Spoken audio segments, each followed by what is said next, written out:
these foreign contractors, trying to justify why they would bring foreign labor.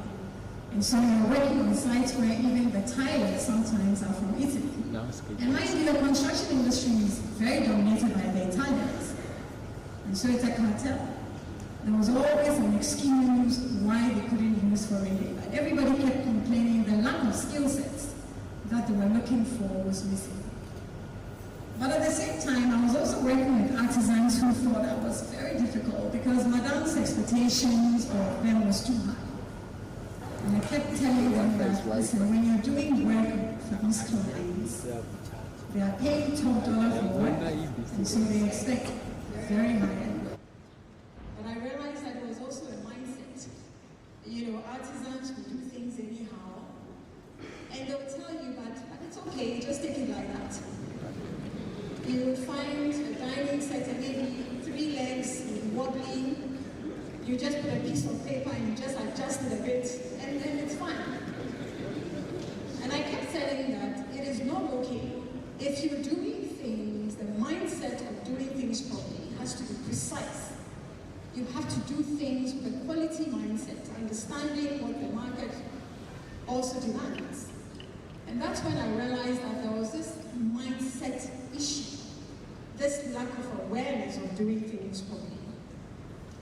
And so I came up with a concept called precision quality, which really is to look at how we teach soft skills needed to transform the technical vocational space to enhance productivity, standardize procedures, and to adhere to precision in delivering customer specifications and guaranteeing customer satisfaction. I was in an industry that, you probably have orders for 100 chairs, and each chair has to be exact. And so for you to scale up means that you're sticking to the blueprints, you're cutting to specifications, and also using the right tools. And this shift in my mindset was what enabled us to really hit the bar. And up to today, my competitors, I would still say, are the roadside artisans that we call them. But it's interesting to say that they also really begin to see that customers also now have a choice. And so, in the last couple of years, understanding how my background and my sojourn in university prevented a lot of young graduates from having the confidence as well to also open their own companies. So about 15 years ago, I started opening my factory floors to young people from KNUST and other institutions. At a time when it wasn't a university policy to also encourage young people to do any form of internship or apprenticeship, as I would call it. Because certainly in my time, it wasn't a policy. I just happened to have sat at home for a year, and I decided, well, let me just find something to do. And so this lack of deliberately getting young people to work on factory floors, especially if you're doing a course that would require some sort of soft skills, for me is the critical gap that the university needs to close. And so in the last 15 years, we've had about over 1,000 young people that have come through our factory floors. And some of these young people have gone on to do very well.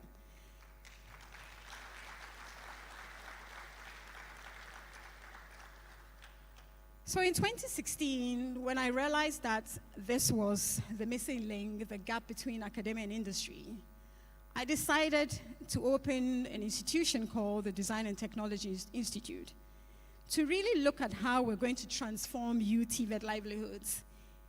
And today we remain the only private sector institution in Ghana that runs what we call a dual TVET system with a production school. And so Accent and Arts is almost like your medical school in Kolebu, where young people would spend time at DTI. And every day we have a busload of students, especially students who are studying any form of engineering courses, would also have the opportunity to work on the factory floor. 1/3 of our students actually graduate from the engineering colleges who have come back to school. And so you find that they come to us with first class in engineering subjects and are back in school. for me, I don't think that as a parent, we're paying so much for our young people to enter universities. They would find themselves with paper degrees that industry really has no use for, and for them to end up back in school. And so 1/3 of our students actually graduates from the very universities that we're churning out these graduates. Yeah. We've trained in the last 2 years our partnership with the MasterCard Foundation to close this gap. And in the last couple of years, we've trained over 5,000 students from about 3 technical universities. We've trained 100 lecturers, we call them academic skill advisors. And what we've done is that we've embedded the precision quality curriculum into universities so that young people are exposed to the demands of industry from day one. You should be transitioning young people from the very day they enter universities. Transitions to work should start from day one. And mind you, all I did was stand on my floor, 709, and I would look and peep to see whether my lecturer was in class before I would climb down and go to class. But transitions to work meant that I should have been seated before my lecturer arrives. So you find that, the very things that young people should be exposed to is completely missing. So when they come to us, we spend so much time, really look at some of these gaps that we need to really close. One of our proudest achievements also has been working with the Ghana Standards Board and NDPC and CTVET to really look at how the precision quality concept can be embedded into a policy. And so in June 2022, we worked with the Ghana Standards Board on Ghana's first national quality policy. And I'm proud to say that Section 2 of the Ghana Standards Authority Act has a preamble on precision quality with a focus on getting people to really look at how standards is actually also a soft skills and a mindset. And so what we're pushing for is for anybody who works in the skills sector to really look at what it means to have a precision quality seal as a seal of approval, that anybody who buys your goods and services has what you call a private certification scheme as the seal of approval.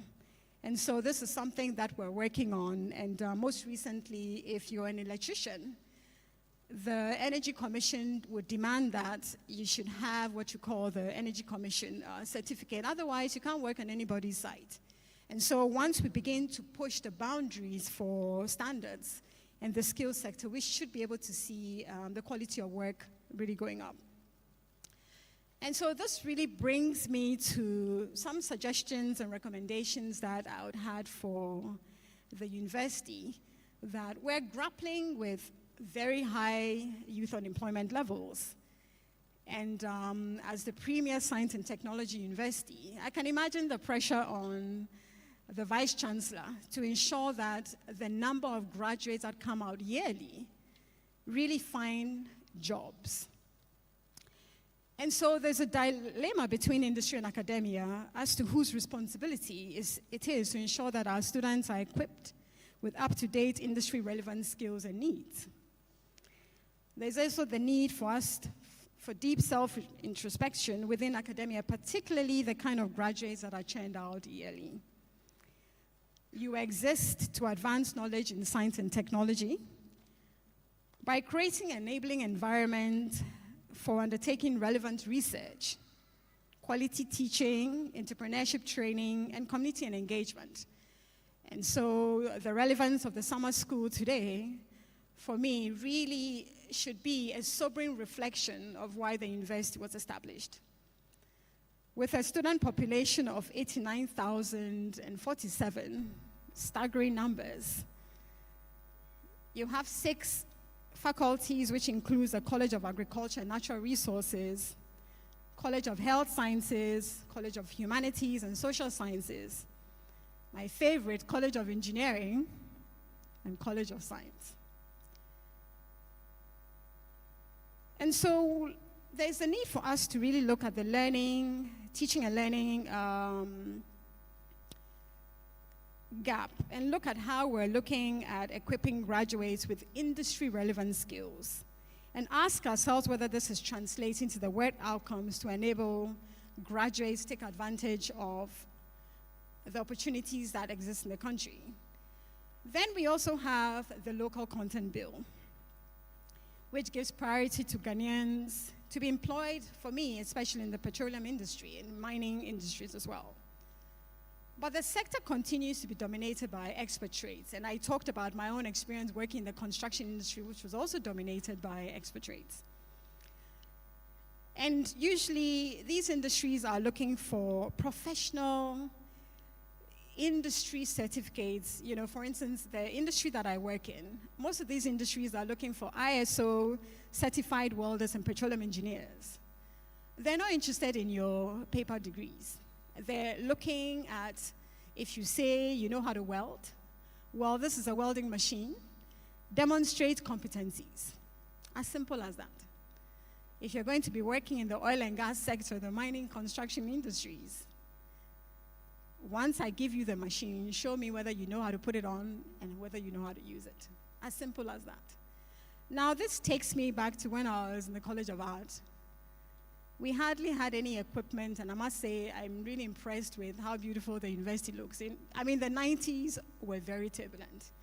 And so coming back and seeing all the opportunities here, I think the university is really poised and really closing the gaps much sooner than we think.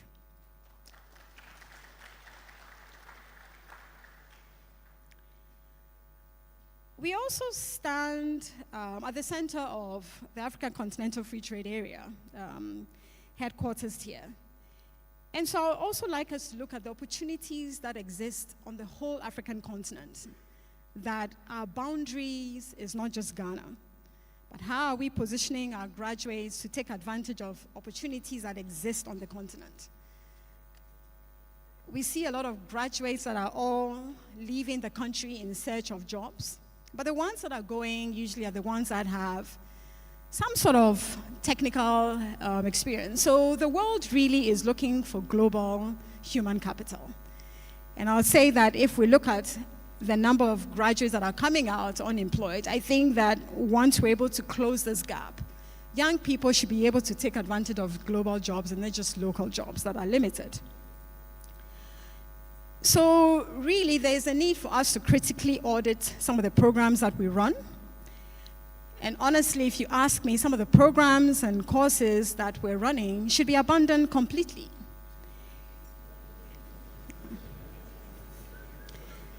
And this should be replaced with demand-driven programs that meet the skill gaps in the industry.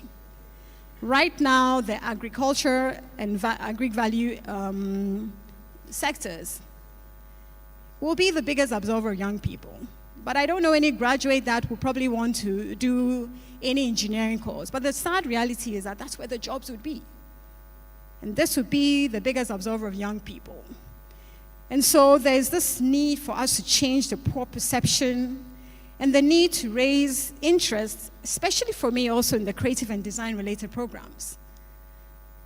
Now, most students shy away from courses where the actual demand for critical skill sets are, in search of white-collar jobs that are extremely limited because of the need to create, and I think that this is also the lack of career guidance offices within institutions itself. And as I said, if you couldn't make it into the College of Art, then you are thrown to the College of Art. Just go and do art. You probably might end up with a degree. And so if universities themselves worked more closely with secondary schools, students would enter universities with a better understanding of the courses on offer and where the demands of courses studied actually would be needed in industry. So I think it also should start from the secondary schools. So a typical example for me is the number of young people who want to study law. But really, we do not need more lawyers, but what we actually do need is more engineers and architects and real nation builders to drive the country's industrialization agenda. Again, what is the entrepreneurship training components in our programs? there was nothing, no business-related course to what I did. I ended up being an entrepreneur by default. And so, looking back at what I've learned as a seasoned entrepreneur now, how do we also look at how we're nurturing entrepreneurship and innovation within our universities? And to really start looking at inculcating and building startup companies to provide budding entrepreneurs access to limited impact capital, to nurture and drive entrepreneurship among graduates, to reduce the overreliance of graduates on the government for jobs. And we all heard the finance minister say that the government payroll is full. And so this need for entrepreneurship and to really encourage young people to create their own jobs and in turn create jobs for other young people is really also very crucial. Our engineering programs need competency-based learning, but whilst we're training young entrepreneurs to become book engineers, I have young engineering students that sometimes will come from the universities. And when they show up the first day with pristine white coats, and you ask them that, are you here to do your internship? And I tell them, by the time you leave here, that white coat will be brown. So they really need to roll up their sleeves and get their hands dirty, because that is what it takes. So I'd like us to look at simple things, such as looking at the kind of lab coats some of your students wear for practical lessons per program. Rather, use dark colored overalls if you're working in certain industries, versus clinical white lab coats, something that you can also look at. Because that alone, by the time they put that coat on, I'm not supposed to get this dirty. But, actually, if you're studying anything that requires you to pick up some skills, you do need to get your hands dirty.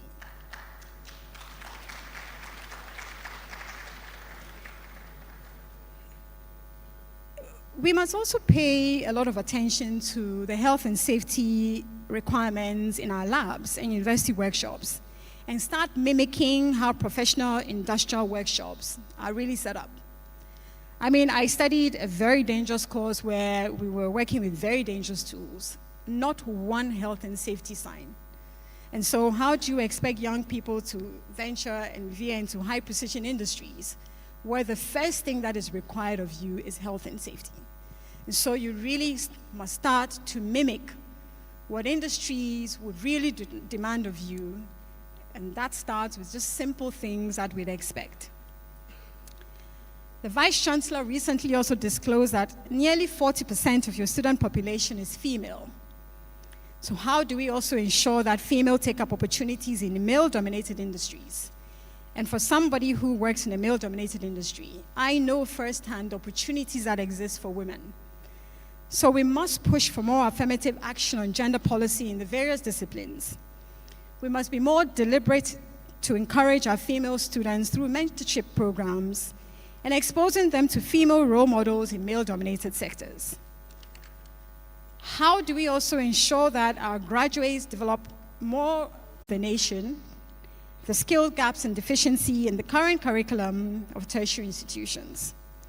Industrial chambers may lead and set the agenda for these engagements to connect academia and industry personnel to build strong partnerships. However, academia should take a bold step to make the first attempt to approach industry. These dialogues must be regular and must be void of mistrust and suspicion. And I always say that for me, sometimes academics are the hardest to change. And I think that learning never really ends. How do we learn and unlearn and learn ways of doing things? Whilst industry doesn't wait, industry is very, very, very agile. And so, whilst you're stuck in your ways, industry has moved on. So this is something that we really must also have a very VUCA mindset to be able to move along at the speed at which industry is also moving. How do we also inculcate the value of precision quality that I spoke about in the kind of graduates that we churn out? Precision quality must also be part of the curriculum. whilst the fast pace of industry is also very competitive, it leaves industry managers no room to hire and retrain graduates to operate at a high level of performance. Because most graduates need more discipline to undergo the coaching phase. And we've had interns that we've walked out on day one because you were told to report to work at 7. You don't show up at 9:30. So these are things that if they show up late, you walk them out. So these are things that we must be very intentional to establish formal internship and contractual apprenticeship schemes that clearly outline the objectives and obligations of both parties. I have students that are sent to us from KNUST, and the very same industry officers who place them would never show up to even check on these graduates. And this is something that I think must stop.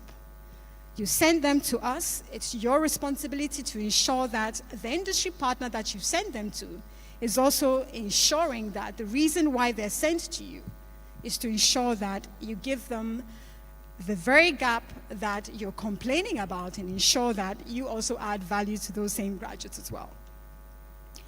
And so internship and apprenticeship should actually be part of your curriculum, and it should be mandatory for all students. It must be part of the credit hours for every program, and it must begin from year 1 until they graduate. Don't send them to us when they're in their 3rd year and you expect them to come and intern for 3 months.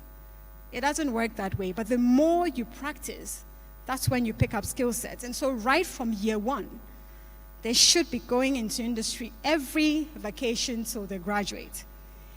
And I think that because these internship schemes are non-scoring, some of the lecturers, the learners, don't attach any seriousness and discipline to what they actually need to be doing. And whilst we are in Industry 4.0, Africa sadly is languishing in Industry 2.0. So how do we ensure that the Ghanaian youth are able to compete on the world stage and remain relevant in Industry 4.0? And I think this should be the main concern of academia and industry. KNUST must be at the forefront of leapfrogging Ghana into the 4th industrial revolution. And so you do have a lot of work to do. And I think that we have hardly veered out of our comfort zones of our colleges for the entire period. Because for me, I was in the College of Art for 4 years, and I had never, Mecca was something that was completely out of our comfort zone. But today, the very colleagues that I work with in industry are actually engineers and architects. And so whilst there's a cross-section between our work, it was only fostered in industry. And this, for me, was very stark because as designers and creatives, we're usually considered at the last stage of the design cycle instead of being the first. And so I would have my engineering colleagues come to me with their blueprints. And a lot of the times when we start building, you find that dimensions are all wrong. Nobody actually thought about the weight of the materials that we have to use. And this is something that I think the universities has to be very liberal in ensuring that we have more curriculum integration. How do we probably maybe look at a more liberal curriculum approach where students in year 1 are allowed to study different disciplines before they specialize? There's nothing wrong with us going to see what happens in the medical school, and for medical school to also come to the College of Art to see what we do. Because we all somehow come full circle. And I think this will make our students more knowledgeable. It also would foster a deep appreciation of the work that we do, and to build a sense of community, to develop shared interest and insights. The role of the informal sector is also a subject that must be considered because raw talent is abundant in industry. And this is something that I picked up very early. You have the Kumasi Swami magazine just next to you. Nothing stops you from partnering with them to actually send students. So some of these engineers who are really not engineers from KNUST, but some of them are able to just listen to a sound of an engine and will tell you what's wrong with it.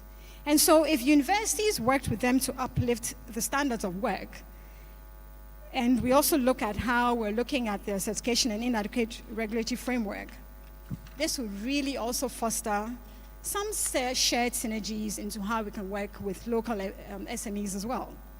And I think that once we break the stigma of the informal sector, you can imagine the explosion of opportunities for young graduates as well. and I'm very passionate about the informal sector because, as I said, everything that I picked up was working alongside these artisans who had skill sets that I didn't have. In addition, KNUST has also churned out some of the finest architects, engineers, and artists, and many technocrats in Ghana and across the globe. Out of this, we can set up a program advisory council or committee to advise the very colleges and faculties on best practices and industry-relevant needs. Tap into your alumni. How would each of the colleges set up its own advisory council from the pool of its distinguished alums? And how do we also push for national policy to drive industry to partner with universities to move national development agenda? I think that government should really look at how this would also really encourage more industries to open their factory floors. Could we also look at tax reliefs? Because one of the key things that a lot of companies also complain about, but nobody is giving me anything. And so, sometimes you have interns who are turned away from industries as well. And I'd like, before I take my seat, really hope that the practical experiences that I've shared would help the university look at some of the gaps identified, and will really look at begin a new chapter of working more closely with industry and the private sector to collectively work to create more opportunities for our teeming youth. And so I'd like to stand on behalf of the private sector to stress the importance of working more closely with academia, to lead research and innovation under a TVET collaborative, and to recognize the roles each of us play. And I think this, for me, is an urgent call to action for us to tap into our expertise and collectively lead our beloved nation into the fourth industrial revolution. Let's take advantage of being tagged as the youngest population on earth, because I strongly believe that Africa will truly lead in terms of the supply of human capital to the rest of the world. And once we begin a new chapter as a premier science and technology university, we can really plug into this agenda. And KNUST should really begin the bold step of leading this charge. To close, I would like to share a quote from our own Kofi Annan, who said that any society that does not succeed in tapping into the energy and creativity of its youth will be left behind. And so I would like to express my deepest appreciation for the opportunity to address you and to thank you, and may God bless us all. Thank you.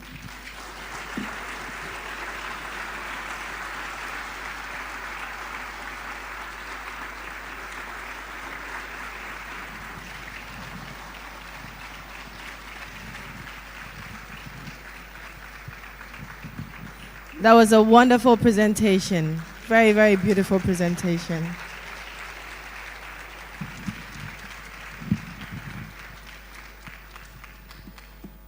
I think we all appreciate her perspective because she was once here and she's gone out. So from looking in, she could really identify with most of our problems. A round of applause one more time for Mrs. Sonika. All right, so our second presentation quickly. I think this one is worth noting. Professor Ernest Aite is the Foundation Secretary General for the African Research Universities Alliance, a network of 16 African flagship universities. He's a professor of economics and a former vice chancellor for the University of Ghana between 2010 and 2016.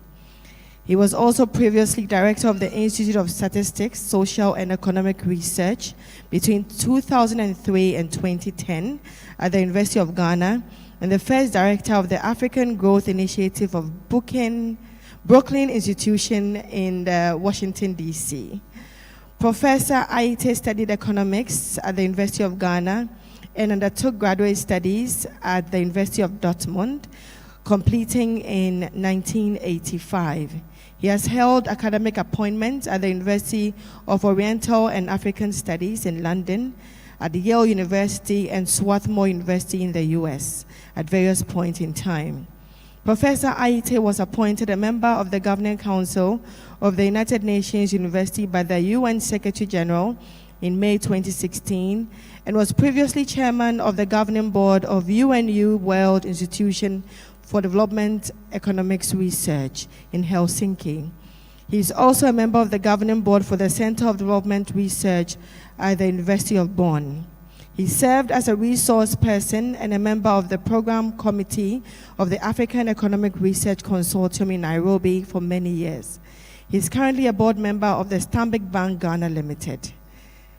Professor Ernest Aite's research focuses on economics of developmental with interest in institution and the role in development, regional integration, economic reforms, financial systems in support of development and small enterprise development. He is also known for his work on informal finance and microfinance in Africa. He has consulted for and advised a broad range of international agencies. Professor Aite has published 3 books, 9 edited volumes, and numerous journal articles. Among his publications are Financial Integration and Development in Sub-Saharan Africa, and Economics Reform in Ghana, The Miracle and the Mirage. His latest publication is the edited volume, Economy of Ghana 60 Years After Independence, Oxford University Press, March 2017. One of Prof's strategic priorities as VC of the University of Ghana was to develop the university into the research intense institution and support structural transformation in Ghana and in Africa. He has held and he has led his colleagues to engage in building many new research and graduate programs that aims to both advance knowledge and to promote national development. Speaking this morning on policies and interventions to support training industry-ready graduates amidst the large intake of students.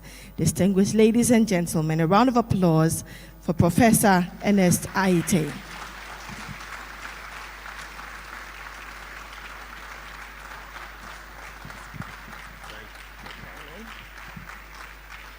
Thank you very, very much. And once again, I'm very pleased to return to KNUST. When my profile was read, nobody said I was at KNUST. But it is my biggest secret. I spent 2 of my best years in this university to get a master's degree, but nobody talks about it. So indeed, I am a very, very proud alumnus of this university.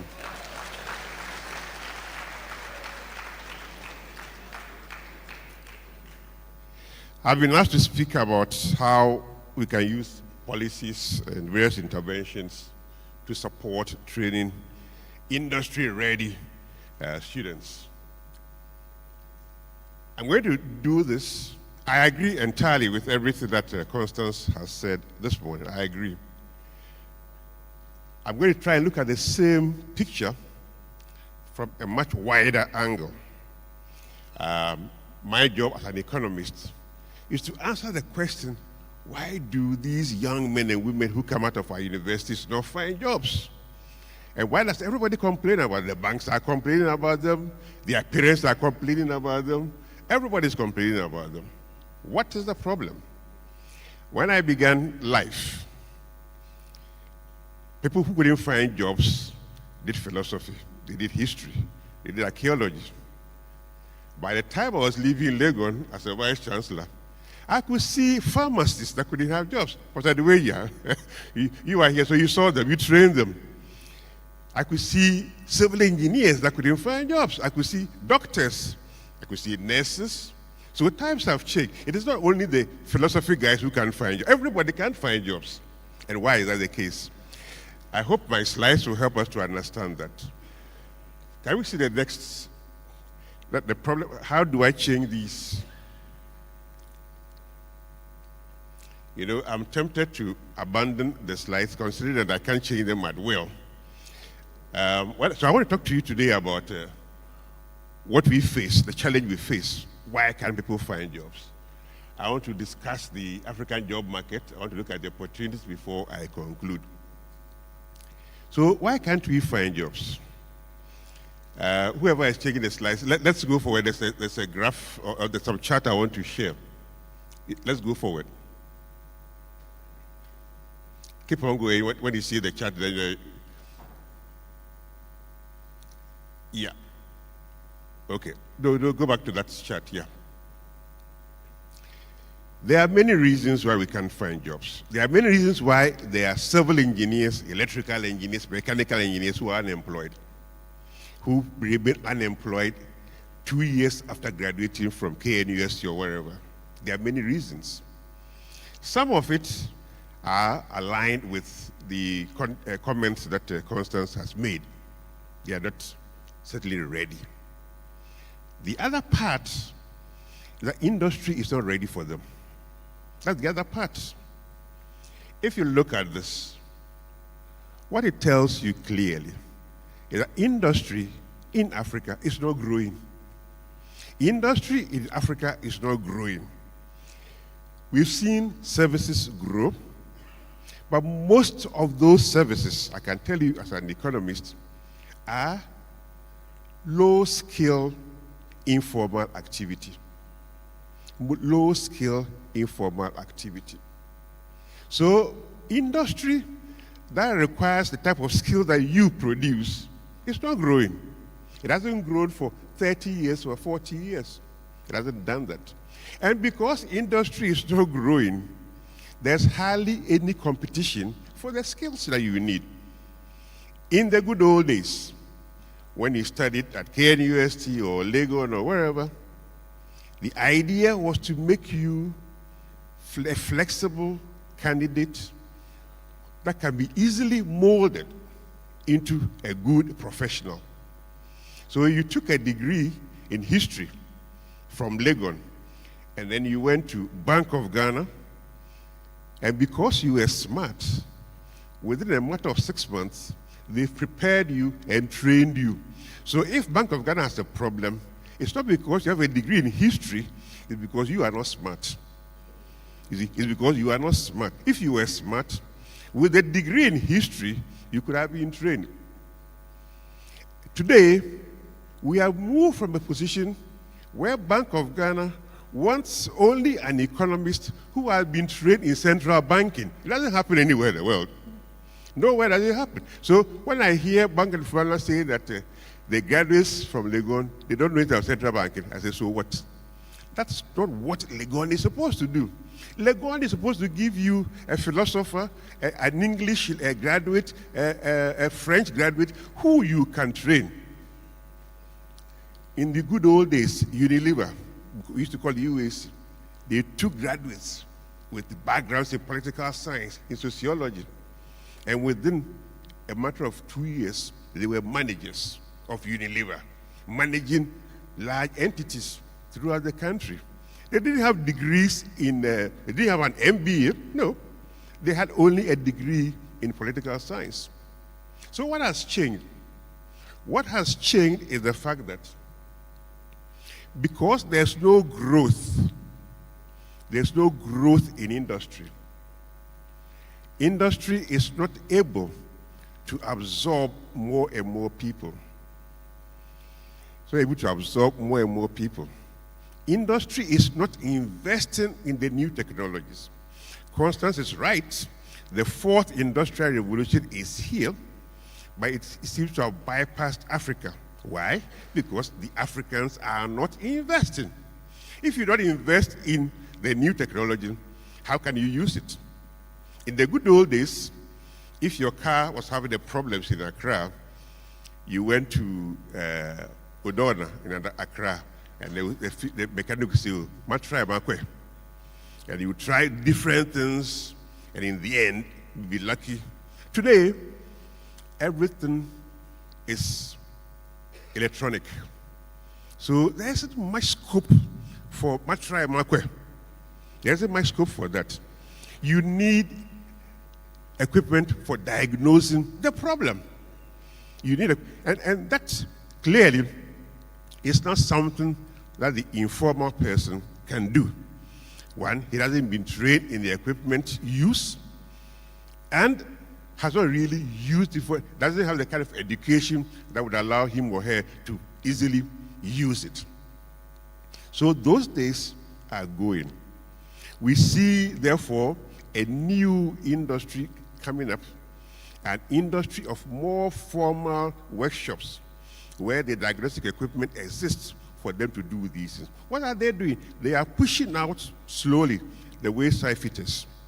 They are pushing out slowly all the people who could have done something and improve on their skills and so on. But we don't have any system in this country for preparing those young men and women who are being moved out slowly by new diagnostic equipment coming from Korea, coming from China, coming from everywhere in the world. We don't have anything like that.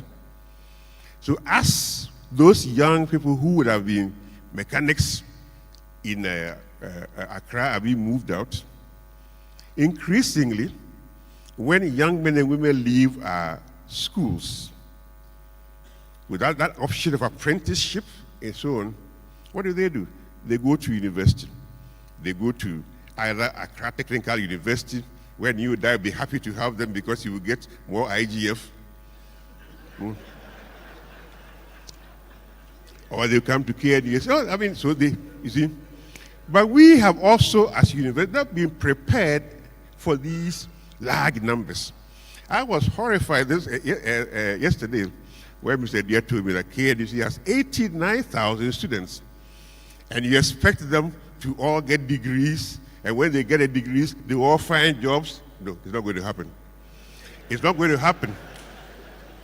You see, Constance can take 40, 50. Constance can take 40, 50. But there are how many Constances in Ghana? Very, very few. So if we really want to solve the problem, we've got to think about, hey, these are large numbers. We cannot solve them by relying only on Constance Whitaker and her peers. It's not going to happen. We've got to think big. We've got to have industry growing. And to have industry growing, you've got to be intentional about it. You've got to support, you've got to have an industrial policy. We have one district, one factory, but it's not really a proper industrial development policy. Industrial policy means providing the kind of incentives that will make people invest in industry. Industrial policy means providing for the right places.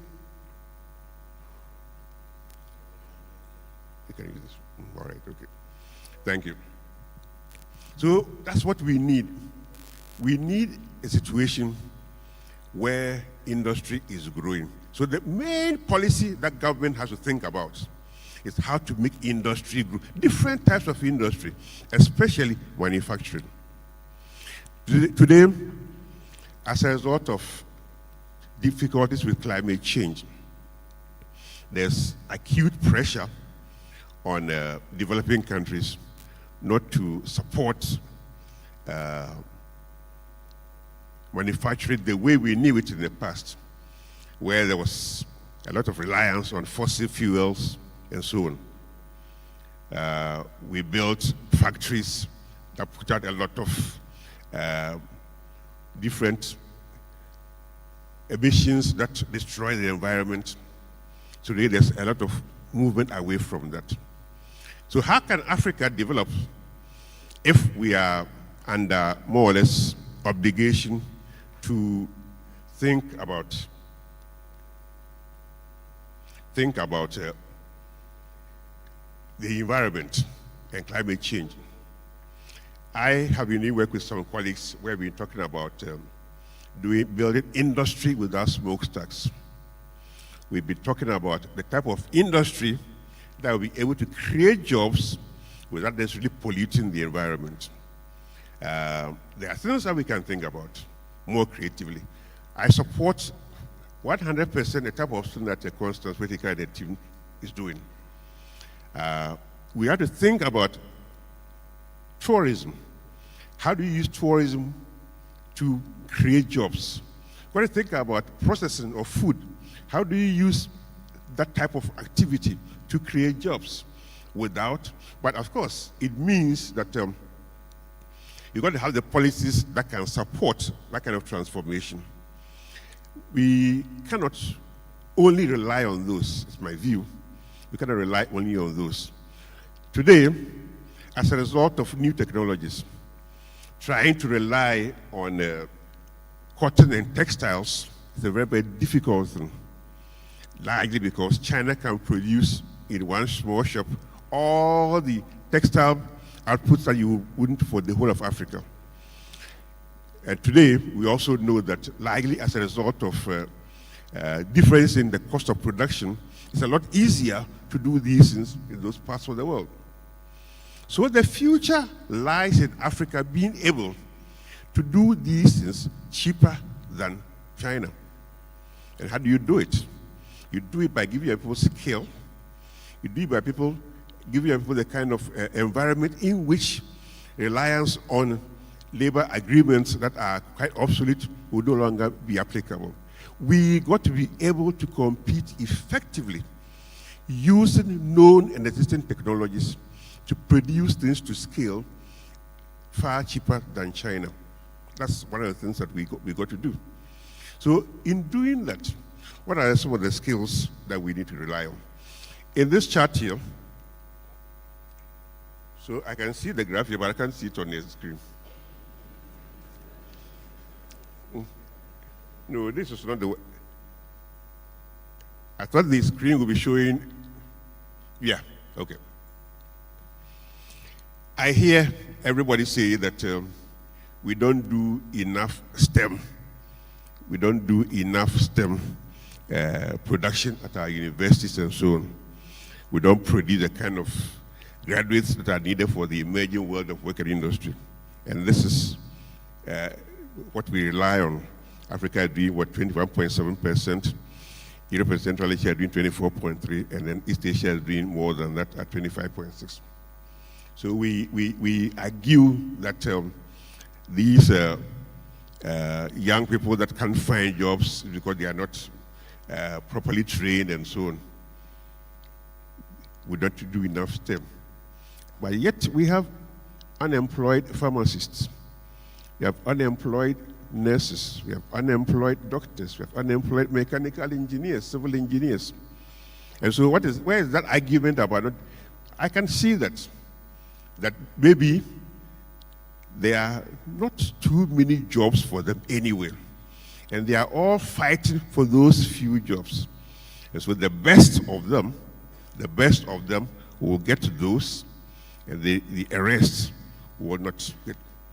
If the system was such that industry was growing, industry will be fighting among themselves for the best. So the best will go to the highest performing industry. The rest will find their way into the middle operating industries, and others will find their way into smaller family-owned entities. But it's not like that. So the industry has to grow, in my view, in order to bring up these things. And it's not dependent on one person or one university or, no. The government has to accept that we have a major structural problem. And until we solve it, pushing all the kids into KNUST or Accra Technical is not going to solve the problem. They will get degrees, but they will not get jobs. Only a few of them will find jobs. We can talk about female tertiary graduation in engineering and so on. It's clearly not at par with what it should be. And we've seen significant improvements. We've seen significant improvements in that over the years. And there's a lot changing and so on. We can also talk about the brain drain. We produce graduates who will not stay and will be going to other parts of the world. Constance spoke about the new digital economy. Clearly, that has some effects, and that has the potential also of changing things. But unless we make that concerted effort to address the problem from both the industry side and the trading side, we are not going to make that dent. What is interesting is that I find a lot of people seek refuge in blaming others. Industry, you see, the universities don't produce the type of graduates that we want. They don't do that. The curriculum is outdated. The curriculum does not represent today. And I see in all of our universities a lot of effort being made to train students in entrepreneurship, train them with a new, change the curriculum in engineering to accommodate. It's all important, but it doesn't solve the problem. It doesn't solve the problem. We've got to work together. Universities cannot sit back and say, oh, as for us, the government gave us this amount of money to train this number of people. We've done that. We don't really care. If you don't care, HSC will come and take over. If you don't care. I heard Constance in her presentation talk about the links with HSC. Today, everybody believes that the only way to support university education in Ghana is to put your money into small private universities. They will also come back to the same market. They may, as a result of being more articulate, be able to take some of the few jobs that are available. But those few jobs going to smart talking young people is not going to solve our problem as a nation. So that's why we're going to talk about it. Everybody talks about the need for us to give our students soft skills as a part of the things to do. And when we talk about soft skills as a way of preparing young people for the market, there's often mention of emotional intelligence, leadership skills, time management, networking, workplace ethics, negotiation with advantage, communication in the workplace, problem solving, and decision making. I heard that from Constance this morning, and I agree with him. A lot of this is intuitive. Giving students leadership skills, for me, is a no-brainer. It's the kind of thing, so I'm teaching economics. I'm teaching economics to a number of 18-year-olds, 19-year-olds. How do I give them leadership skills? It should be fairly easy. It should be fairly easy by introducing them to how problems have been solved by leaders. The processes that were used to develop fiscal policy, either in Ghana or in other places, and the roles that individuals played in that process. That's how you make students dream big about how they themselves can be positioned in the future to do a similar thing. So lecturers have to be creative.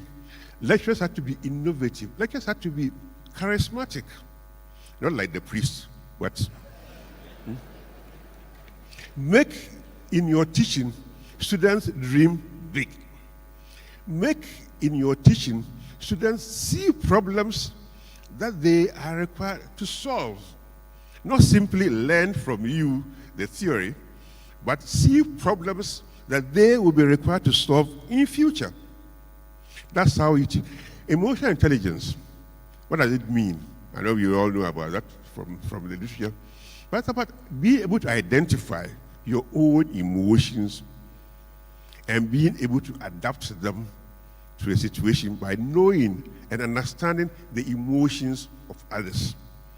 So you teach your students that every single thing that you might want to do one day as a policy maker will affect somebody.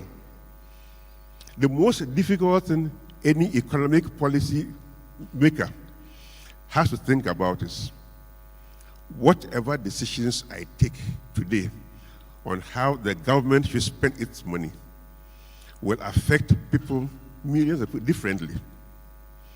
And so I've got to understand that. If I don't understand that, I cannot be a good policy maker. If I understand that, it will help me to see what remedial interventions I need to make in order to understand that those who might lose from the intervention can be placated one way or the other. Quite recently, we've seen all this domestic debt exchange program. We've seen the performance of our economy and how different people have lost. and the efforts being made, clearly the process is lacking in emotional intelligence. It's completely lacking in it. We did some colleagues of mine, Ebotekson and his team, did a study of how teaching Ghanaian students, including students from KNUST, and how by training them in soft skills, they could be made more employable. And so they have students from KNUST, from students from Legon, and students from Cape Coast. What they found was that training them in leadership skills and their communications at the workplace had the most significant effect on their becoming more and more employable. So, of course, I don't attach too much importance to these statistical tests.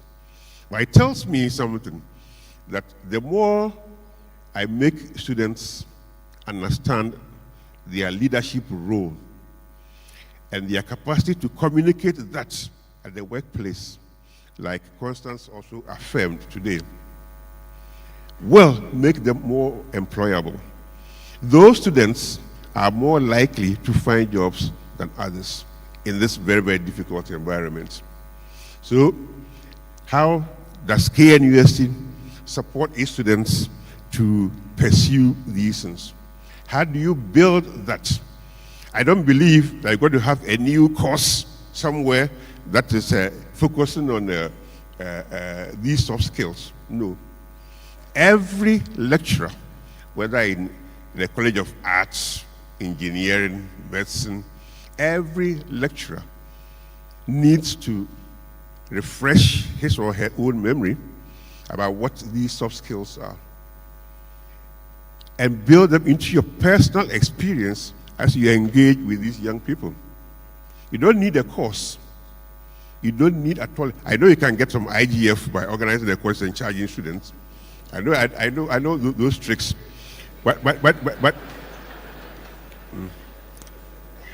I remember back in the 90s, early 2000s, Legon decided that let's require everybody to take a course in entrepreneurship, and of course you charge for it. So we are making money. The students were not learning anything. They knew, the students knew that taking that one semester course in entrepreneurship is a requirement for the program that they were, so it will have to show on the transcripts. But they also knew that the lecturers who were doing it had not been prepared to do it. And that whether they came or they didn't come, nobody was interested. And as a result, we did it for 5 years. And so how useless it was for both the students and the university.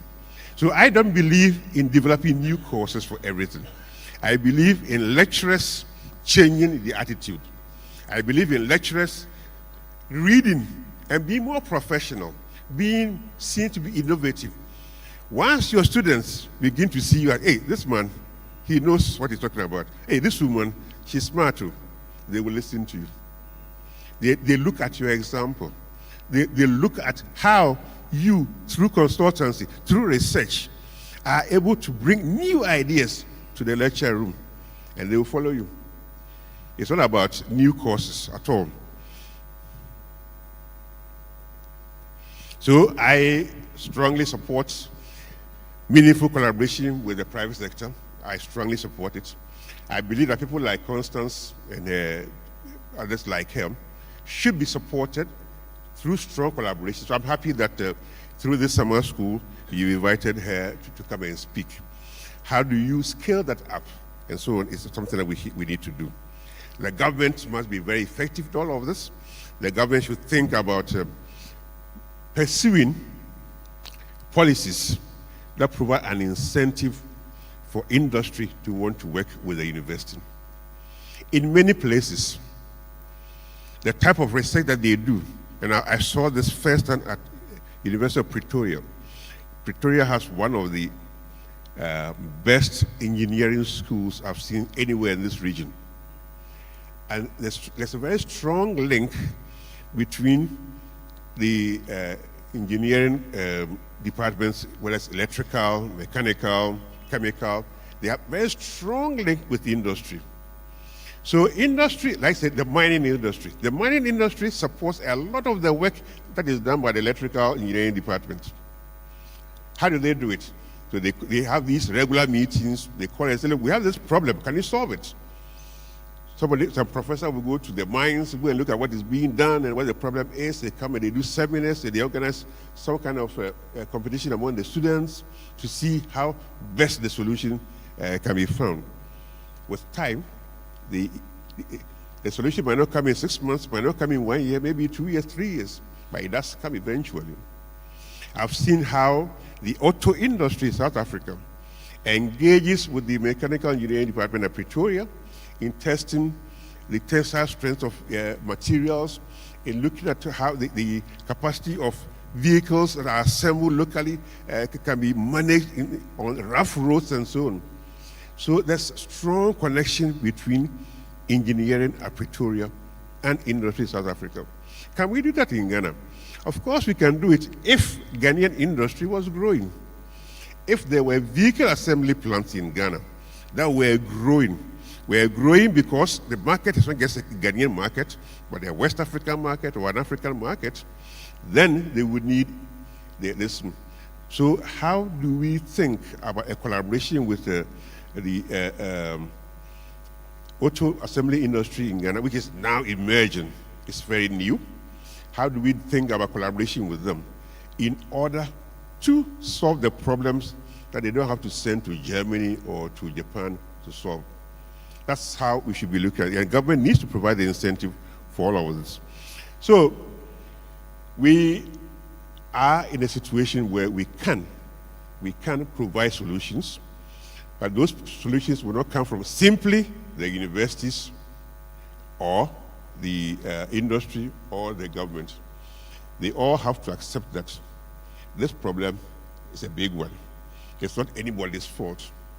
It is the result of many years of not paying attention to economic growth, transformation, and the role of skills in all of that. And until we accept that people like Constance can make a difference, and they cannot do it alone, that they are part of a larger economic structure that needs to be supported, we are not going anywhere, and we can do it. Thank you very much.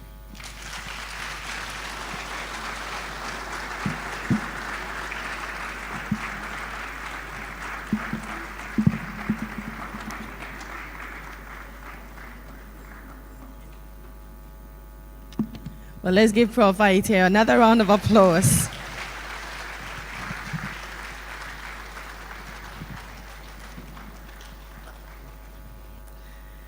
I think we've learned quite a bit from Mrs. Wanika and Prof. Aite. We're going to extend the discussion with a panel discussion. We have a few industry players who are joining us very soon. But we're going to do a little setup. As we do, a quick reminder, 3 more days to KNUST Day of Giving. We have seen the donated staff, students, and alumni. If you go on the site, that's knust.knust.edu.gh, and of course you press who has donated. The question is, will we see your name? Have you donated? So far, we've raised about 102,000 Ghana cedis. You know, our target is 200 million to put up that 2,000 capacity hall of residence. Have you donated? Ladies and gentlemen, as we do our little setup, please shift your attention to the screen and let's take more education about the KNUST Day of Giving. Be a part of the KNUST Day of Giving, 3rd October 2023. Our cherished and distinguished alumni and ever supportive stakeholders of our great university, the Kwame Nkrumah University of Science and Technology. Thank you very much for the privilege and the honor to come your way briefly with a few thoughts on the KNUST Day of Giving. This is a special day to honor, appreciate, and celebrate the hen that laid the golden eggs after 70 years of existence and global impact. On Friday, the 6th of October 2023, we shall all show our appreciation to KNUST by making financial donations to the university towards a noble cause in an innovative online fundraising initiative that is dubbed the KNUST Day of Giving. Our target is to raise 200 million Ghana cedis to build a 2,000 bed space hall of residence at KNUST to solve one of the biggest problems of our students and management: accommodation on campus for students. I am therefore calling on the magnanimity of all alumni, industry and business partners, staff, students, and all friends of KNUST to kindly make financial donations electronically in any major currency on the KNUST Day of Giving. I am extremely pleased to announce to you that you are an automatic champion for this great and noble assignment. Please let us endeavor to rally as many people as possible to create this big supporting wave to make a huge impact on this global KNUST Day of Giving. No donation is too small. Thanks so very much, and do stay blessed for deciding to give to support the Kwame Nkrumah University of Science and Technology. KNUST Day of Giving. Please do not be left out. Hashtag KNUST Day of Giving. Thank you.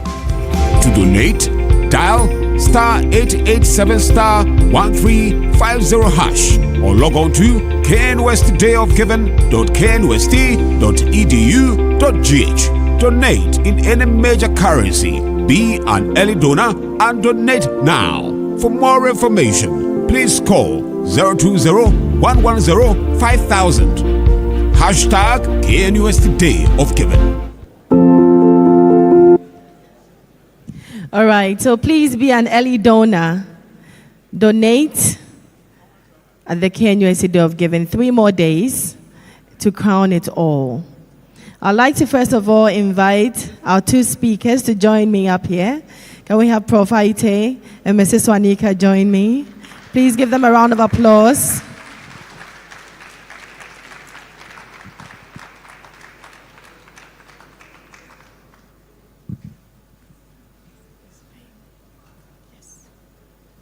I also like to call Madam Hawa Brahima, the CEO of Akao Skill Development Academy and the Regional Vice Chairperson for AGI in Ashanti, Bono East, and Ahafo Regional Branch. She graduated from KNUST and she studied fashion design. Hawa, please give her a round of applause. Our final panelist for this morning, Dr. Mrs. Delise Mimidako, first female CEO of the Food and Drugs Authority. She graduated from KNUST in 1991 with a degree in pharmacy and just last year obtained her PhD. Apart from practicing as a pharmacist, she's currently ensuring standards for the Republic of Food and Drug sector. Please, a round of applause for Dr. Mimidako.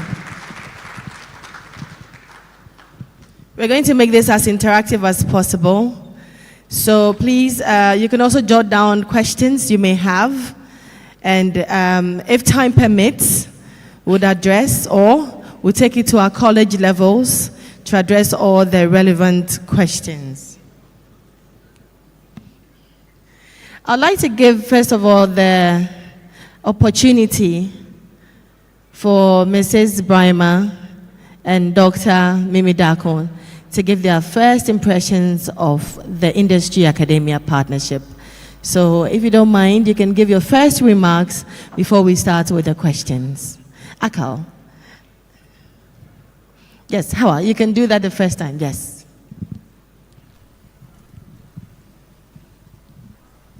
Hello. Good morning. Thank you for having me here.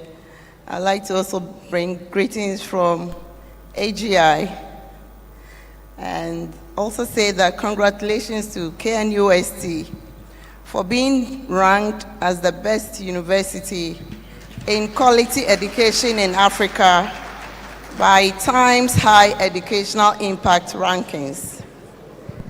The AGI is proud to be part of this story. Education is all about developing quality human resources and conducting research to provide solutions for development of the industry. We are happy to be part of the practical trainings, and to affirm this, we renewed our MOU with the university in 2019. And we are also the main implementing partners for the Partner Africa project. That's PAP. PAP is a practical training for students on sustainability. This is to dedicate our companies for practical development of students. Thank you very much. Thank you so much, Mrs. Brima. Dr. Adako, do you want to give your first impressions?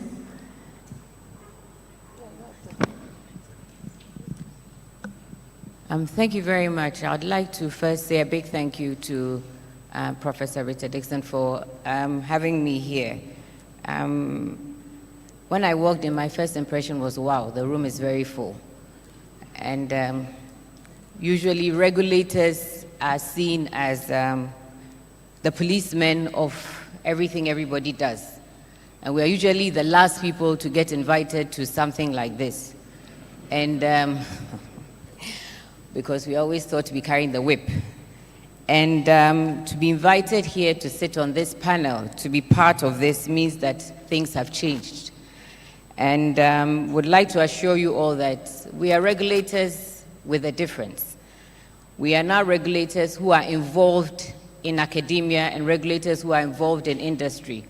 We have collaborations with academia and we collaborate with industries. For the first time ever, we now have what we call an industrial support department within all the departments that we have. So we actually support industry. And for the first time ever, we also have collaboration with academia. So we actually have written to almost all the universities and have asked them that as regulators, we want to collaborate with them. Academia is known as a recognized source of scientific knowledge that you cannot get anywhere. And if regulators do not collaborate with academia, then we are not going anywhere. So I thank you all for having me here, and I hope I can do justice to my 1 hour of sitting here. Thank you very much. Thank you very much, Dr. Mrs. Mimidako. I'm going to start with Mrs. Swanika. Academia-industry partnership. Our very first question, how can academia better prepare students for the needs of industry? I think it's a bit packed, but to the best of your knowledge and experience, how do you think we can better prepare students for the needs of industry? I think for me, one of the key things that we really should start looking at, and how do we get academia to also work in industry? Because industry trends change so fast, I'm not sure whether it's part of the university policy, but you cannot say you're an engineer and you really don't go into the field periodically. So I think it's something that has to become a university policy to ensure that we have academia moving into industry, and that should be part of, you know, how you advance your career. I think it's absolutely very crucial. I think once we have academia very close to industry, it would help to quicken some of the gaps that we talk about. I think that's something that we really should push for. Thank you so much. Round of applause for the beautiful answer. I'm going to take this to Prof. Aite. Now, this is the reverse of what I just asked Mrs. Swanika. Now, what can industry do to support academia to better prepare students for the world of work? Thank you very much. I think what's important is for industry and academia to see that they are in a symbiotic relationship, that they need each other.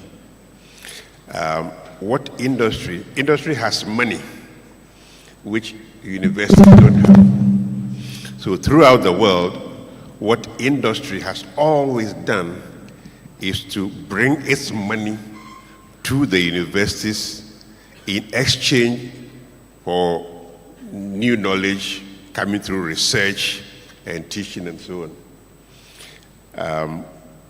We have industry in Africa that doesn't necessarily spend on R&D.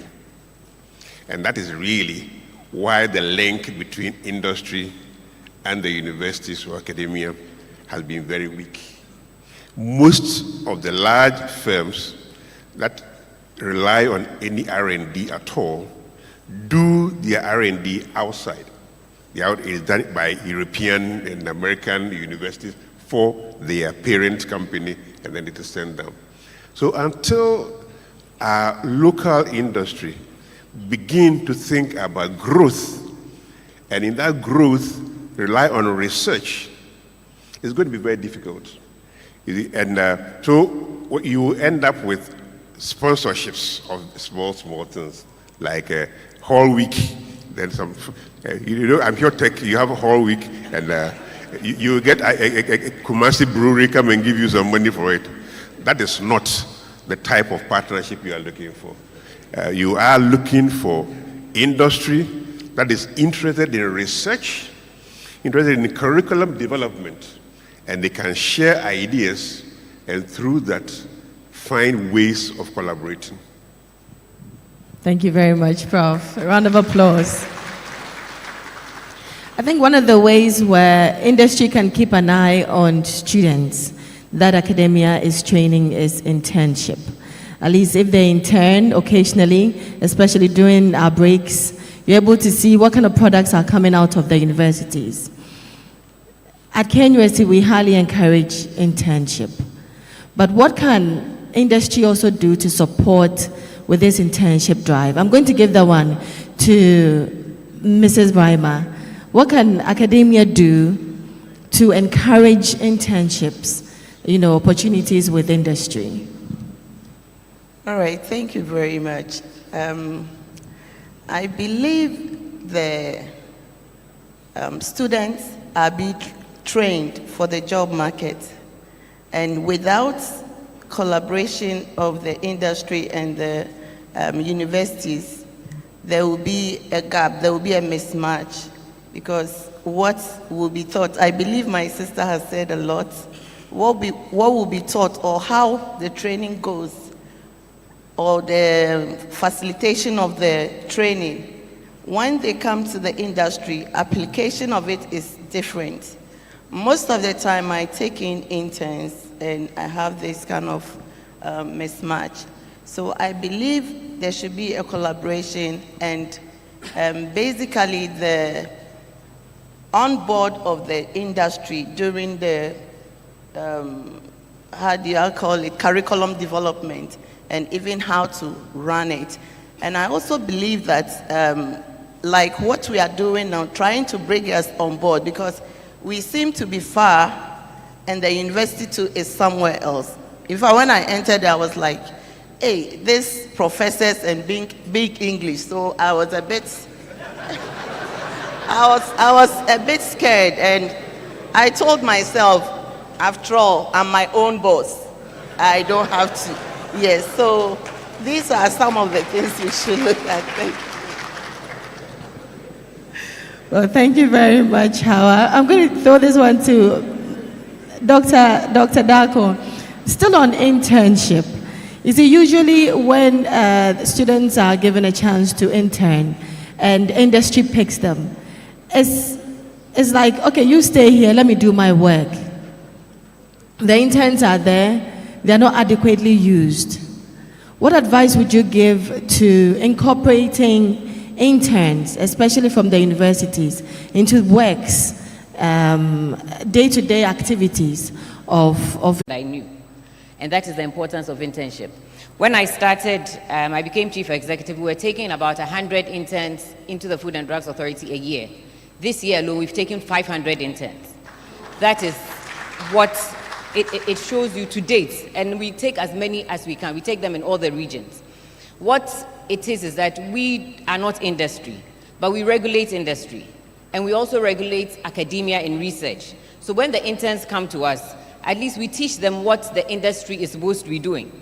And so they learn and then it becomes a product. Even to do with advertising, right through the drug development, the development life cycle, product development. Into industry, to get all the practical experiences that's going on, to pick up all the new trends that's going on, to also push up the students in order to also prepare them for the job market. When you look at the pace at which industry is moving, I think the curriculum should be quite flexible and quite agile. I can really, develops quite fast. Or if you're working with equipment, the new trends all the time. So that we don't leave it to just academic institutions to be the ones that are ensuring that policy allows us, that flexibility to meet each other halfway as well. All right. And in as much as you put in so much hard work, the research would be obsolete. Am I getting what you said? More or less. So, as I said earlier, jot down the questions we could address or take it up to the college level. It's very, very necessary. I'm going to take this one to Prof. Aite. Prof, the Vice Chancellor is here. Top management is here, convocation, we're all gathered here. If we don't take away anything this morning, what do you think the biggest obstacle between bridging industry-academia partnership is? If we don't take anything, this is the obstacle, and this is what we are supposed to work towards. The biggest obstacle that you wish academia would address to prepare students for the workplace. Thank you very much. Actually, I wish I knew the answer to that question. When I was a vice chancellor, I struggled with it. Every time we had a congregation and we invited speakers from industry, they hammered on that, the need for us to develop strong partnerships. But they didn't tell me how to do it. So if you look at every writing on how universities can make themselves relevant to the future, it hammers on the need for industry and academia to develop strong partnerships. But nobody really tells you how to do it. So in the end, it's left to your personal styles and so on. One of the things I used to do, since your vice chancellor is here, every now and again, I will invite the MD of some big company for dinner. You eat, and I will assume that after eating my food, they will be offering, Sometimes it worked. I remember, if you go to Legon, we built this GCB hall that is used for examinations and so on. In order to get it, I had to invite the MD of GCB to lunch, and then boss him until finally. And so every head of department knows that he or she has to cultivate that relationship. And so the mining industry has been supporting the department for many years. Economics department at Legon used to have a very strong relationship with Bank of Ghana many years ago. Many of those who acquired PhDs in economics in Ghana in the 70s and so on were sponsored by Bank of Ghana. Today, that kind of link is no longer there. So how do we develop these strong relationships? It shouldn't be left to personal styles and so on. Government can support it, boards and so on. If you take KNUST, your alumni, they sit on the boards of some of the most prestigious industries in Ghana. It is for them to make the case at the board level for the board to support KNUST. It is almost every bank board that I know in Ghana, there's some alumnus of KNUST who sits on the board. It is for them to make the case that this institution should have a strong partnership with KNUST. KNUST students used to do internships, industrial attachments many years ago. So I'm surprised that today it's not as effective as it used to be. We can build it up. A part of it is due to the challenges of industry itself. Many of them are not making the profits that they expect, and therefore they cannot put much into capacity building. So it's for us to make the case to them that if you work with us, we can do things that will enhance your profitability. And once you make the increased profits, some will have to come our way. It's for people to make the case for a structured approach to developing partnerships. There's no textbook anywhere that will tell you that this is the best way to go. But there are many examples. There are many examples of strong industry university partnerships that have worked. Coventry University in the UK is reputed in the UK to be the one with the best partnerships to industry. And so if you look at the rankings of universities, Coventry always ranks on top when it comes to a chance thing where Oxford researchers have been working on this for many years. Industry was fully aware of what they were doing because they were paying for some of the projects that were being done at Oxford. So they were fully aware of it. When it became essential or urgent to find a vaccine for COVID-19, the two came together and said, look, if you can raise this amount for us, we will employ these people, we will work in partnership with others, we will do clinical trials in South Africa, in different places and so on. That's how so it was a win-win thing. Right, thank you. As an employer, AGI employs a lot of people. I believe what we can do is able to move the industry, or will be able to help us sustain the businesses. Most of the time we have students or learners. I keep saying learners because also in the CBT arena, which is the competency-based training, if we are able to have these students coming with ideas that will change the narrative. When she was talking, she said something like, when they come for internship, they are wearing white clothes. I also have the same issue. Sometimes when they come, I'm in the fashion field, plumbing and electrical.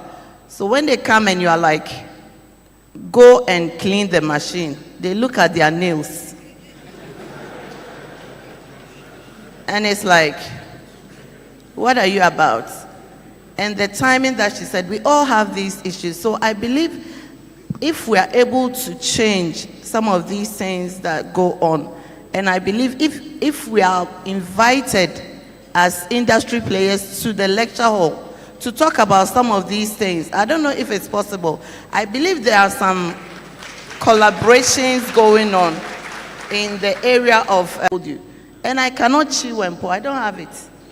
You see, so if we are able to bring, I do a lot of going out to talk to young people as to how I started, some of the challenges and all that. So if we are also invited into the classrooms to really handle some of these practical topics, then they will get the actual thing. We do measurements, I'm using fashion in classrooms or in the lecture hall. But when you come out practically, you take a measurement of someone, the person goes home, especially women, they have issues with their husband, their figure changes. And you ask yourself, how are you going to deal with it? It's a practical thing. You cannot explain this on board. So if we are brought in and also come to bring some of these challenges and some of these things we found in the industry or on the work or on the field, then we can also add up to nurture them for the industry. Other than that, it will still be, you are here, we are there. When they come, they have their own, we also have our own. Thank you very much. Thank you, Hawa. All right, so my very final question will be to Dr. Darko. I think such opportunities have come up a lot of times. Industry, academia, engagement. After this summer school, 4 days of intense discussion on all levels, senior members, senior staff, junior staff, whatever would come up, whatever policies that, or agreements that we would draw, whatever lessons that we would draw, how do you think we'll sustain it? To make sure we'll look back maybe the next 20, 30 years and say, during the 10th KNUST summer school, these things came up and we've sustained it over the years. Thank you very much. Sustainability always has to do with funding, but from a regulatory standpoint, I can't talk much about funding because usually I don't have any. What I would say is that it has to be a concerted effort to keep up the partnership and to keep up the collaboration. I have a new department that I possible. But because the regulator made that collaboration with research, we in FDA, we are the Regional Center of Excellence in Clinical Trials. Once we got that accreditation, we made sure that we put that back into research. It is the same thing that we want to do for the industry. Now, if the regulator is not involved in any of this, it will not help anybody. So what I usually say to academia is that if you hear about anything or if you do any research, and you publish it without the regulator knowing, it does not help industry. So sometimes you would see a paper that will go out that says that, let me give an example. There's toxins in using a certain pot, and then it goes out, it creates fear and panic. We don't have any idea what it is. So we cannot help the industry that is doing is doing it or that is making the product to do it better. So what we would like is that if that dialogue, that part, there are a lot of people producing bleach on the market. Now, it's a problem from the plastic that is being used because the foreign bleach is not the same. Yes? So it is possible that the chlorine is leaching out. It is possible that it is a storage situation. How can academia support us? We are going to come to you because a lot of bleach is being made locally. Yes? Is it because of the containers that are being used? That means that you have to work with the manufacturing industry who are making the plastics. Is it because of the formulation of the bleach? That means you have to work with the industry that is manufacturing it. But we will come to you because we have a collaboration with you. We will give you, this is what we call emerging trends in regulation. We will give you the data that we have had.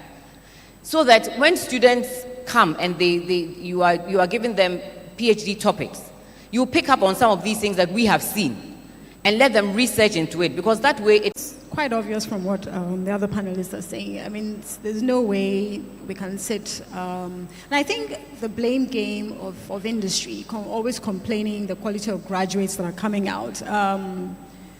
At the same time, we are also desperately in need of staff. I always tell people that if you say that unemployment levels in Ghana are high, I know friends of mine who are all in business and we're all complaining that we can't find good workers. So there are jobs, so how do we work more closely with the universities to ensure that the sort of graduates that we're looking for, we actually tell them where the gaps are? One of the biggest problems we're facing now is the lack of soft skills. And for me, it's even more crucial now, the attitude of young people. industry is not hiring for certificates anymore. We're actually hiring for attitude. And Professor Aite said something very profound, that it didn't matter what you studied, but are you trainable?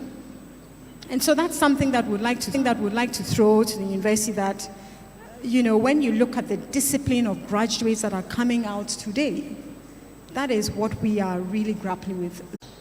About one or the other. It's a partnership. It's a partnership that can lead to bigger margins.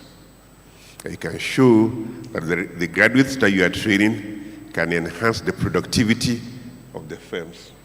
That's important. So what is the need for the university? You must invest, you must provide graduate assistantships, you must provide research support, and so on. And we must be able to demonstrate to the public that we are working together. There's no much trust between, let's be honest about it. There are many people in industry who believe that the universities are no good. And there are many at the universities who don't have much respect for industry. So that's how it is. We've got to change that. You got to change that by engaging in proper, frank, honest discussions, where identify the strengths of each of the partners and their weaknesses, and how you can help augment Ghana. So they need you. But they are using your expertise through the back door. How do you streamline that? How do you engage in a situation where every pharmaceutical entity in Ghana has some contract with the School of Pharmacy? You have a School of Pharmacy, right? So Prof. Dewejua and I have argued about this several times. Sorry, I'm picking on pharmacy. I pick up because you're sitting there. Because I can see you. That's why I can pick on pharmacy. I've seen over the years how professional bodies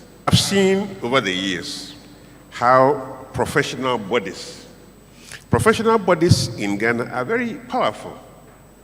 They are very powerful, and they can easily broker these mutual engagements. They sit, whether it's the Food and Drugs Authority or the Pharmaceutical Council and so on, they sit there and they influence how the industry thinks. They can use that power. They can use the power of the Architects Registration Council. They can use the same power with the engineers and so on to broker these relationships.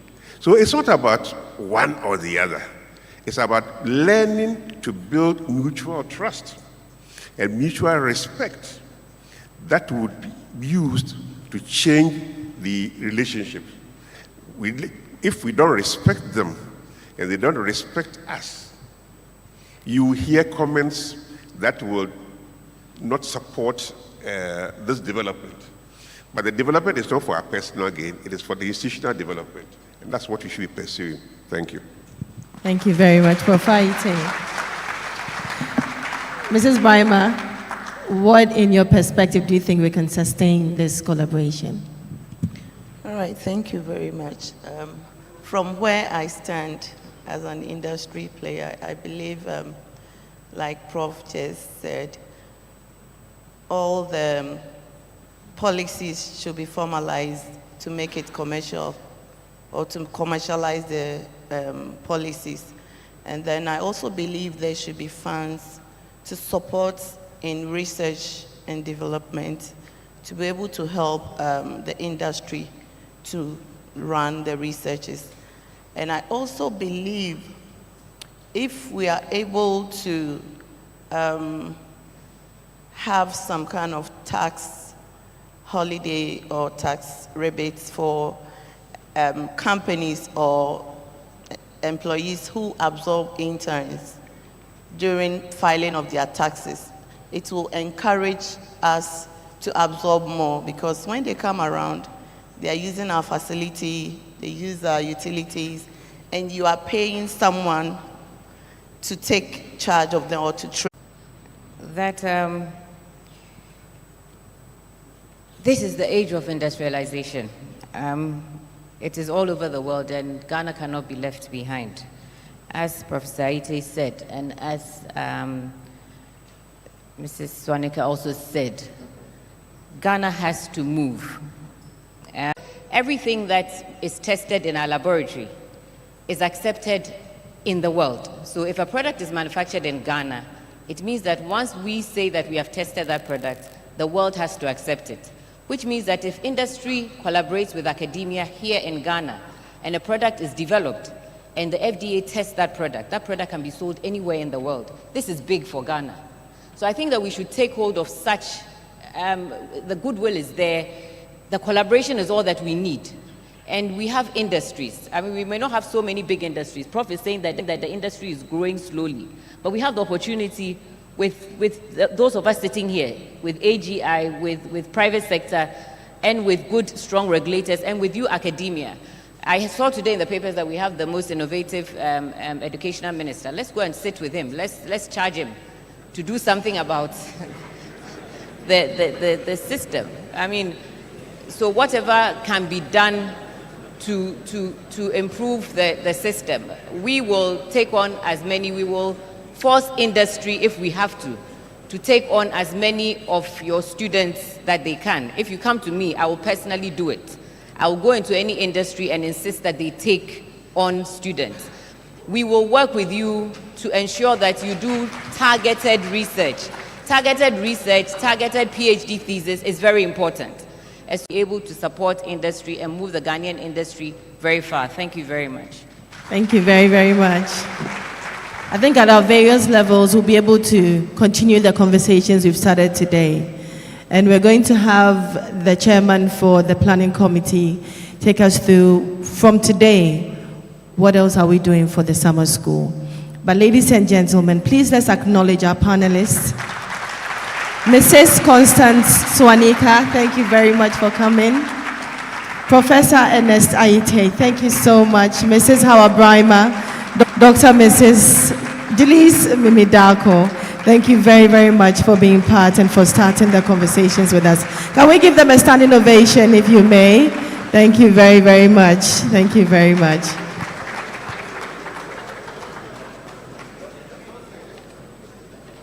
We'll take a break and take a cultural display. Thank you very, very much.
Thank you very much, CCAS Cultural Group.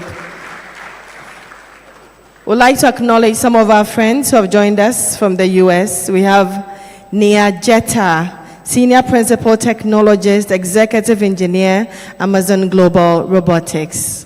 Thank you so much for coming. We also have Walter Mensah, Senior Engineering Program Manager, Amazon Global Robotics. Good morning to you.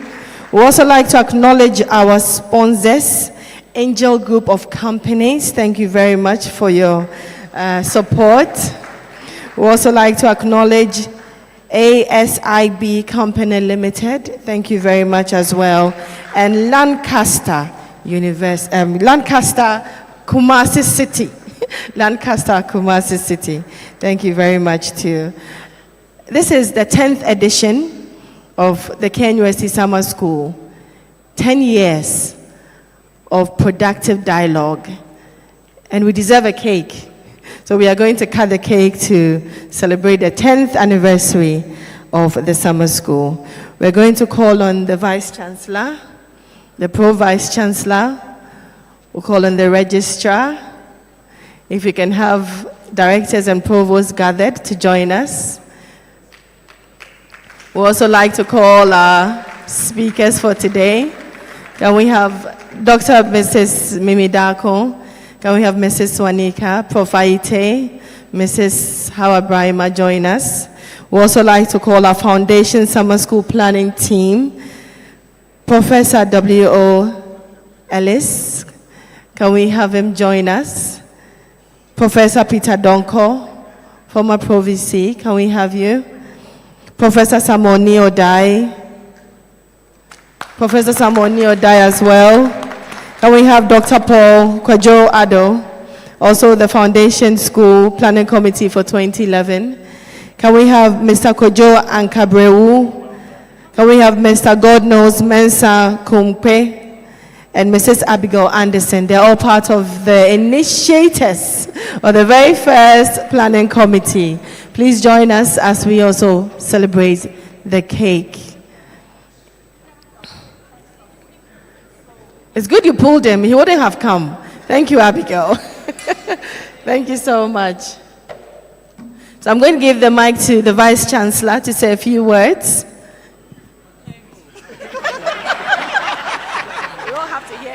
So we cut this cake in the name of the Father, Son, and the Holy Spirit. Amen. Thank you very much.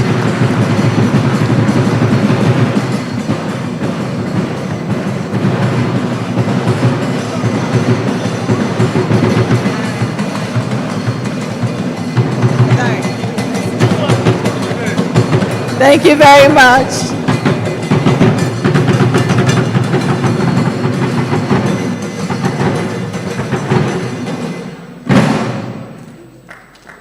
Thank you all very, very much. Everybody will have a bit of the cake.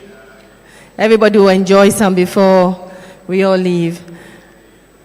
I'm going to call the chairman for the KNUST Summer School Planning Committee 2023, Professor Datsin Awunyo Vitor, to give us a rundown of this year's summer school.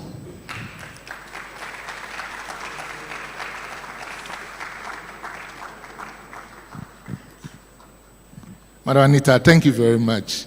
Good afternoon. Yes, permit me to stand on existing protocols and present the rest of activities for tomorrow and Wednesday for senior members teaching and non-teaching. For senior members teaching, activity continue tomorrow morning at the various colleges. So we have a college level activity tomorrow in the morning up to midday to 1 o'clock, where we'll continue the presentation with curriculum, experts, and industry players.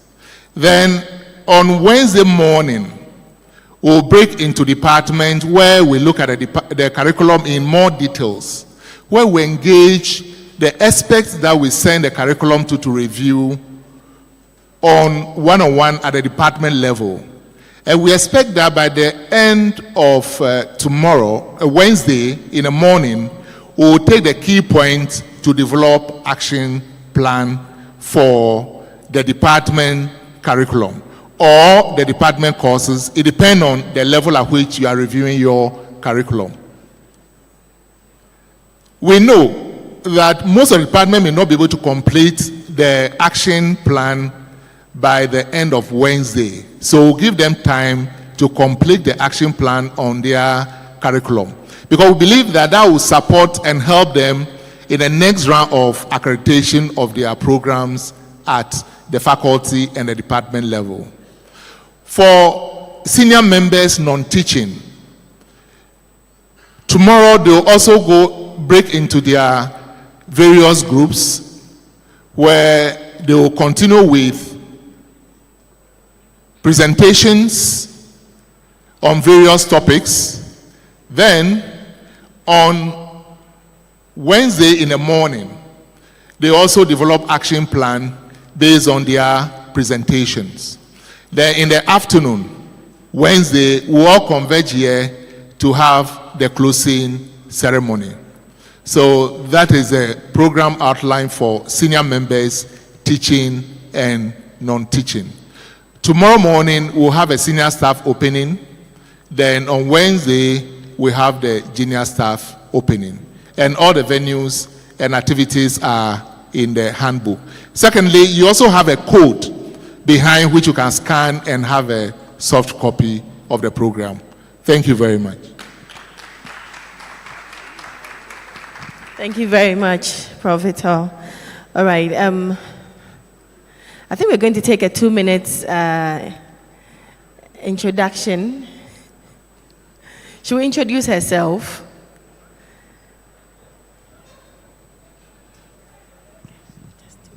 Thank you very much. If I should mention my name, my first name will be the missing link, and my surname will be the odd. And the meaning of my name is everything you are discussing here, the global market is ready for your product. Dr. Mimi Darko is here. You have the herbal department right here in the Kumasi Science and Technology University. I am the ever black woman who has fought Germans to introduce traditional African medicine abroad. And everything we are discussing here, they are very united. So they bring you the academia there, you release your knowledge, the academia is related to the trade, and your concepts are taken. I am also for traditional African products. So every practical product here, I take it immediately with me, and the stakeholders coming together to lead us in the necessary documentation that will make us qualify. Then immediately, 400 students, we go to Germany, as we start with. Switzerland, Holland, Britain, everywhere I have surveyed. Thank you. Thank you very much. If you have any more questions concerning what she just said, please keep her face in your mind's eye and look for her after the program. All right, so from tomorrow, this announcement is going out to the non-teaching staff.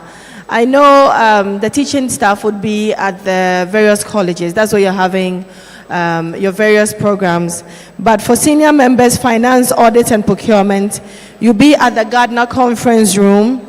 Senior members, registrars, and others, you'll be at the Moniniza Conference Room. Senior members, development office, estate, you'll also be at the Moniniza Conference Room. UITS staff would also be at Moniniza Syndicate Room. Security senior members will be at Moniniza Syndicate Room. And senior members hospital will be at the College of Health Science. So please take notice of where you'd be tomorrow, 9 to 5. Lunch is served behind the auditorium. 3 different caterers. I think whilst we were registering, we were given chits. Present your chit and enjoy any of the meals from any of the caterers. So we'll take the final picture. Before we do that, let me call Reverend Champon to give us a closing prayer. Afterwards, we'll take the very first summer school picture, but we'll take it outside so we can have as many of us join in this picture. So the very first summer school 2023 picture will be taken outside. Please, shall we rise as we pray? Our Lord and Master, we bless and honor your name and give you praise and thanks. We started this program in your name, and by your grace, thus far you have brought us.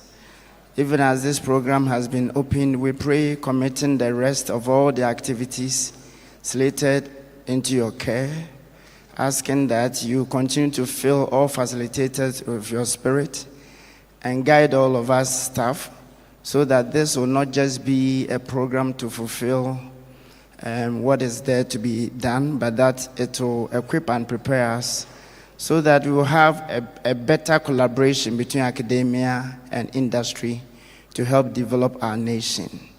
Be with us and bless us in Jesus' name. Amen. Thank you very much. We'll take the pictures in here. We'll have the Vice Chancellor, the Pro-Vice Chancellor, the Registrar, and our speakers join us for the very first picture. Please don't leave. We'll all join to take the pictures soon.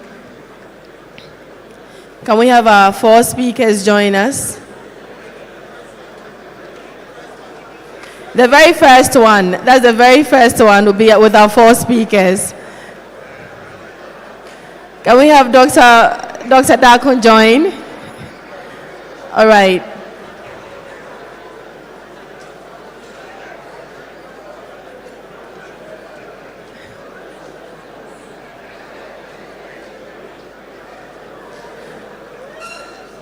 Can we have the provost, all past provosts, all vice chancellors gathered here, our invited guests, directors, convocation, can we please have you join? Can we have directors join us? Father Na, could you join? Father Na, kindly join us. Can we have, if you're here, Dr. Ralph Addo, please join the picture. Join our picture. If you can join this picture. Can we have the chairman join, or committee members? Can we have committee members who are here? Committee members, planning committee members, if you're here, please join. Planning committee members, if you're here, come.